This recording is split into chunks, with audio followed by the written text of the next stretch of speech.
क्या भगवान अपने भक्त को कभी दंड दे सकते हैं?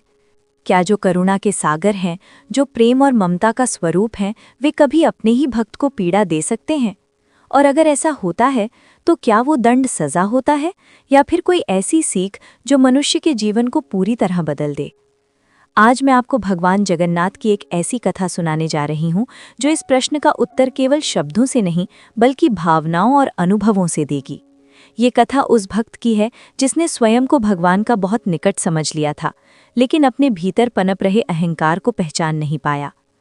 पुरी धाम से कुछ दूरी पर एक शांत सा गांव बसा था। ये गांव बहुत बड़ा नहीं था, लेकिन यहाँ के लोगों का जीवन सादगी और श्रद्धा से भरा हुआ था। सुबह होते ही मंदिर से शंखनाद सुनाई देता और शाम होते ही हर घर में दीपक जल उठता। लोगों के जीवन में कठिनाइयां थीं, पर उनके विश्वास में कभी कमी नहीं थी।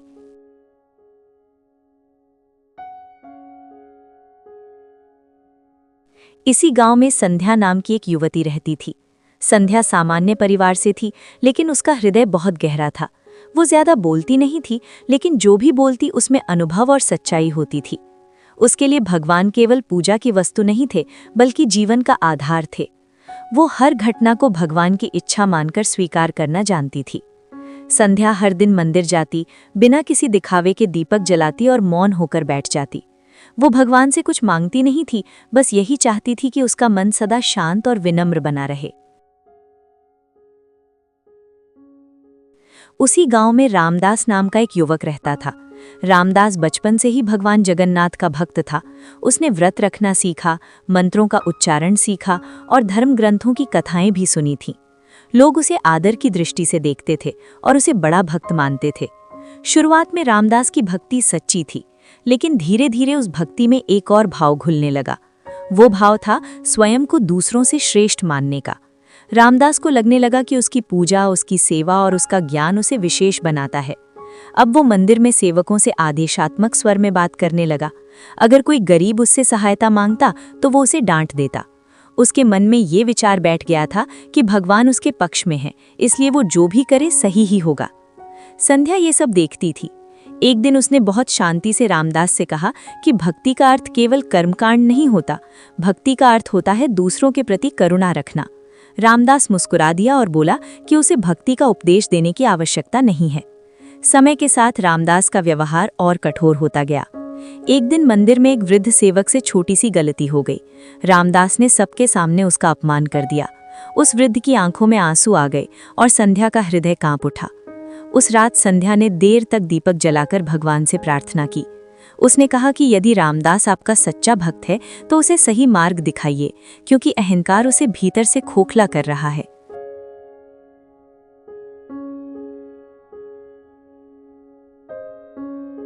उसी रात रामदास को एक स्वप्न आया। उसने देखा कि वो मंदिर के गर्भगृह में खड़ा है और सामने भगवान जगन्नाथ विराजमान है। इस बार उनके नेत्रों में करुणा के साथ गंभीरता भी थी। भगवान ने कहा कि भक्ति का अर्थ स्वयं को ऊंचा समझना नहीं, बल्कि स्वयं को छोटा बनाना होता है। नींद खुलने पर रामदास विचलित हो गया, लेकिन कुछ समय बाद उसने स्वयं को समझा लिया कि ये केवल एक सपना था। उसका अहंकार फिर से उसके मन पर हावी हो गया। अगली सुबह जब रामदास मंदिर जाने के लिए उठा तो जैसे ही उसने पहला कदम बढ़ाया, उसके पैरों में तीव्र पीड़ा उठी। वो जमीन पर गिर पड़ा। उसने उठने की कोशिश की, लेकिन उसके पैर उसका साथ नहीं दे रहे थे। गांव में हलचल मच गई। वैद्य आए, डॉक्टर आए, लेकिन कोई कारण समझ न पाया। रामदास बिस्तर पर पड़ा पड़ा छत को निहारता रहता। उसके पास अब केवल सोचने का समय था। दिन बीतते गए, पीड़ा वैसी ही बनी रही। इसी पीड़ा के साथ उसके भीतर स्मृतियों का सैलाब उमड़ने लगा। उसे वे सभी चेहरे याद आने लगे जिन्हें उसने अपमानित किया था। वो वृद्ध सेवक, वे गरीब बच्चे और संध्या की शांत आंखें। पहली बार रामदास के मन में ये विचार आया कि शायद ये भगवान का दिया हुआ दंड है, और इस बार उसने इस विचार को नकारा नहीं। एक रात आंसुओं के साथ उसने मन ही मन भगवान से कहा कि यदि ये पीड़ा उनकी दी हुई है तो वो इसे स्वीकार करता है। उसने धन, प्रतिष्ठा या सम्मान नहीं मांगा, केवल यही मांगा कि उसका अहंकार समाप्त हो जाए। उसी रात संध्या को भी स्वप्न आया। भगवान ने उसे बताया कि रामदास का दंड अपने उद्देश्य को पूरा कर चुका है और अब वो भीतर से बदल चुका है। अगली सुबह रामदास ने अपने पैरों में हल्की सी शक्ति महसूस की। उसने धीरे धीरे उठने की कोशिश की और वो खड़ा हो गया। उसकी आंखों से आंसू बह रहे थे, लेकिन वे आंसू अब पीड़ा के नहीं, कृतज्ञता के थे। वो बिना सहारे के मंदिर पहुंचा।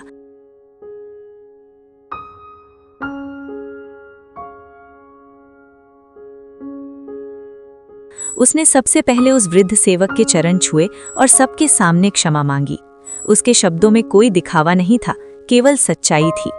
अब वही रामदास था, लेकिन उसका मन पूरी तरह बदल चुका था। उसने समझ लिया था कि भगवान ने उसे दंड दिया था, लेकिन उस दंड ने उसे नष्ट नहीं किया, बल्कि बचा लिया। प्रिय श्रोताओं, यही भगवान का सच्चा प्रेम है। जब भगवान दंड देते हैं तो वे तोड़ते नहीं, वे गढ़ते हैं। यदि कभी आपके जीवन में कठिन समय आए तो ये मत समझिए कि भगवान आपसे दूर हो गए हैं। हो सकता है वे आपको भीतर से मजबूत बना रहे हों। इसलिए जब भी ये प्रश्न उठे कि क्या भगवान अपने भक्त को कभी दंड दे सकते हैं, तो उत्तर याद रखिए, हाँ, लेकिन वो दंड सजा नहीं होता, वो सबसे गहरा आशीर्वाद होता है। क्योंकि भगवान अपने भक्त को खोते नहीं, वे उसे सच्चे अर्थों में बना देते हैं। क्या भगवान अपने भक्त को कभी दंड दे सकते हैं? क्या जो करुणा के सागर हैं, जो प्रेम और ममता का स्वरूप हैं, वे कभी अपने ही भक्त को पीड़ा दे सकते हैं? और अगर ऐसा होता है तो क्या वो दंड सजा होता है या फिर कोई ऐसी सीख जो मनुष्य के जीवन को पूरी तरह बदल दे? उसी गांव में रामदास नाम का एक युवक रहता था। रामदास बचपन से ही भगवान जगन्नाथ का भक्त था। उसने व्रत रखना सीखा, मंत्रों का उच्चारण सीखा और धर्म ग्रंथों की कथाएं भी सुनी थीं। लोग उसे आदर की दृष्टि से देखते थे और उसे बड़ा भक्त मानते थे। शुरुआत में रामदास की भक्ति सच्ची थी, लेकिन धीरे धीरे उस भक्ति में एक और भाव घुलने लगा। वो भाव था स्वयं को दूसरों से श्रेष्ठ मानने का। रामदास को लगने लगा कि उसकी पूजा, उसकी सेवा और उसका ज्ञान उसे विशेष बनाता है। उसी रात रामदास को एक स्वप्न आया। उसने देखा कि वो मंदिर के गर्भगृह में खड़ा है और सामने भगवान जगन्नाथ विराजमान है। इस बार उनके नेत्रों में करुणा के साथ गंभीरता भी थी। भगवान ने कहा कि भक्ति का अर्थ स्वयं को ऊंचा समझना नहीं, बल्कि स्वयं को छोटा बनाना होता है। उसका मन पूरी तरह बदल चुका था। उसने समझ लिया था कि भगवान ने उसे दंड दिया था, लेकिन उस दंड ने उसे नष्ट नहीं किया, बल्कि बचा लिया। प्रिय श्रोताओं, यही भगवान का सच्चा प्रेम है। जब भगवान दंड देते हैं तो वे तोड़ते नहीं, वे गढ़ते हैं। यदि कभी आपके जीवन में कठिन समय आए तो ये मत समझिए कि भगवान आपसे दूर हो गए हैं। हो सकता है वे आपको भीतर से मजबूत बना रहे हों। इसलिए जब भी ये प्रश्न उठे कि क्या भगवान अपने भक्त को कभी दंड दे सकते हैं, तो उत्तर याद रखिए, हाँ, लेकिन वो दंड सजा नहीं होता, वो सबसे गहरा आशीर्वाद होता है। क्योंकि भगवान अपने भक्त को खोते नहीं, वे उसे सच्चे अर्थों में बना देते हैं।